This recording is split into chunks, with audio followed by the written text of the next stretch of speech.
Pois veña, imos co primeiro, imos empezar coas ovellas. Así que recibimos a David González. Hola, David. Hola, Noelia. Pero que nos traes aí? A Pues, ovella xa preparada. Traigote un regaliño. Ai, para min? Sí, é para ti. No hai? Ai, mamiña ovelliña, noi. A ver, podo collela, verdad? Sí, aquí están. Ai, claro, é que cando eu fun ver as ovellas para ti, había moitas pequeniñas, e había unha pobriña, era máis pequeniña, e dixemos, esta ten nome? No, pois Noe. Sí, aí E está. Noe, bueno, pois témola aquí representada. Estas son as ovellas de David. De que ovella galega. La finca Raza Tellada, lega sí. autóctona, efectivamente, que decimos que está en período de extinción, Sí, David. está en peligro de extinción e gracias a Sovega e Boaga estamos recuperando a raza. O monte galego formouse gracias ás ovellas galegas e ás cabras galegas.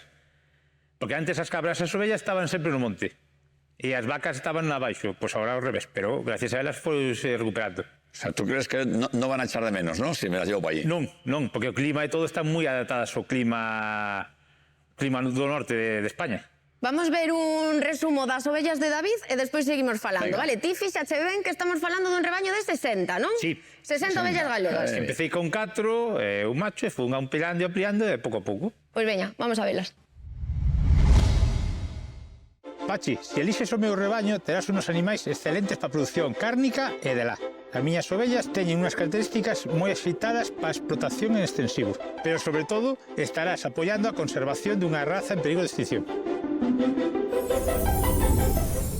Me gusta, ¿eh? Me gusta. Gustanche. Sí, me gusta porque son de aquí, se van a adaptar bien. Vale. E que non estamos falando nada, pero a carne e a la... Sí, De ti traes aí esa boina que eu xa te coñecín outro día de la de ovella galega. Sí, está feita por unha artesana de aquí de Galicia que está recuperando moitos incluso edredones, chalecos e todo, e gorras, calcetines de que se fan ca ovella galega, calá.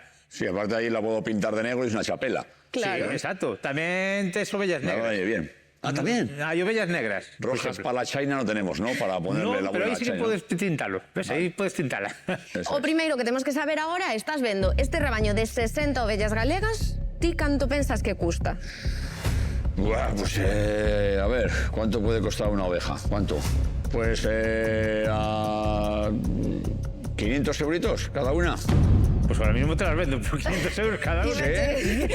Vámonos deixar aí. A 500 euros a ovella, polas 60, danos unha cifra que creo que vai estar bastante lonxe do que vamos a ver, Pachi. Vale, entonces bateamos por abajo, ¿no? Pero vaiche gustar moito máis, xa verás.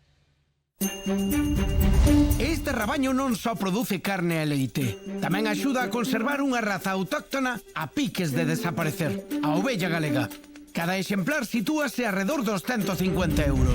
Pero aquí falamos dun rabaño de 60 animais, adaptados á vida en extensivo, resistentes e doados de manexar. En total, o seu valor ascende aos 9.000 euros. E contan cun extra, a la perfecta, para o primeiro chaleco galego homologado contra os invernos en Euskadi. Me ha caído bien, David, yo le iba a dar un poquito más, pero... Home, xa che vexo. Ya, he venido un Home, que poquito... a ovella galega é moi boa, pero Sí, ¿sabes qué 150 pasa? é un moi bo precio. David, que vengo de Bilbao, vengo un poco agrandado, tío. Venía un poquito, ¿sabes? Venía un poquito... puede ser. Voy a...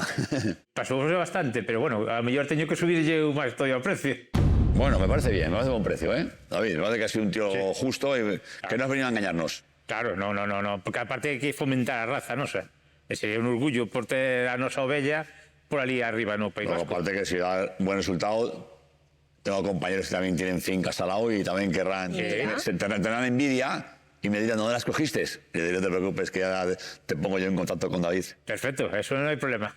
Nos está vendiendo muy bien el producto, ¿Sí? ¿eh? David, ¿Te está gustando? Me está gustando, pero... Pois vaiche gustar aínda máis porque isto todo que nos acaba de explicar David, vámoslo ver agora vendo perfectamente este rabaño o día que fun eu visitalo, que ademais tivemos un día fantástico, collemos as ovellas, fixemos de todo con elas, que a verdade é que son ben mansiñas e ben bonitas.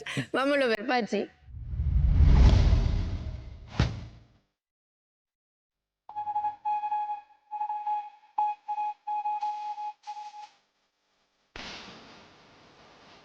Hola, David. Hola, Noelia, ¿qué tal? Ábreme aquí, ¿no? ¿Quieres entrar? Entra a ver sí. las ovellas. Ovellas galegas, ¿no? Ovellas galegas de pura raza autóctona.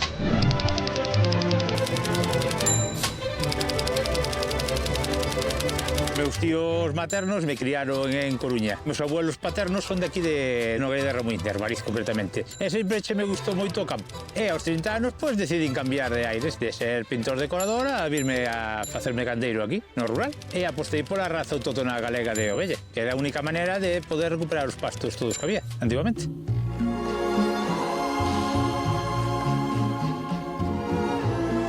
A ovella galega é máis rústica de nosa época, teña as pintiñas máis finas, aproveitan todos os tipos de pastos, tanto pasto como silveiros, toxos, aproveitan todo, non teñen problemas de enfermedades e son moi boas nais. Protexen moi ben a cría, non fai falta axudarlles para parir.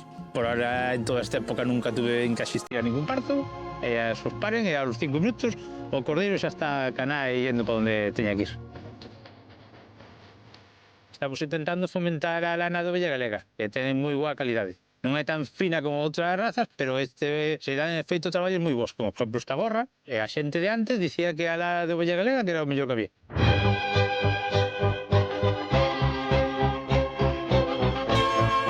Estos rebaños xa existían nos anos 60 ou cando apareceron as comunidades de montes. Cos anos 90 e coa intensificación da produción isto foi desaparecendo. Gracias ás asociacións de conservación da raza, de Asovega, Boaga, consíguense uns plans de conservación que están poñendo en posta este método de produción. Isto non sería posible sen os gandeiros e o que fan cada día, que non é doado porque están en zonas máis marxinales, con menos recursos e teñen moitas trabas para toda a cadena de produción, e ainda así sin aí a pé de cañón.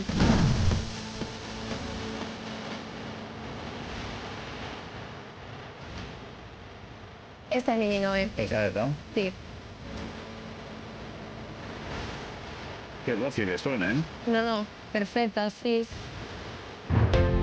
É moi rústica esta ovella, teñe moi boa genética e dalle aproveitado moi ben a parte da carne, porque aparte tamén ten moitas vitaminas, moitas proteínas, que unha vez que proba a carne non proba outra, de outro animal.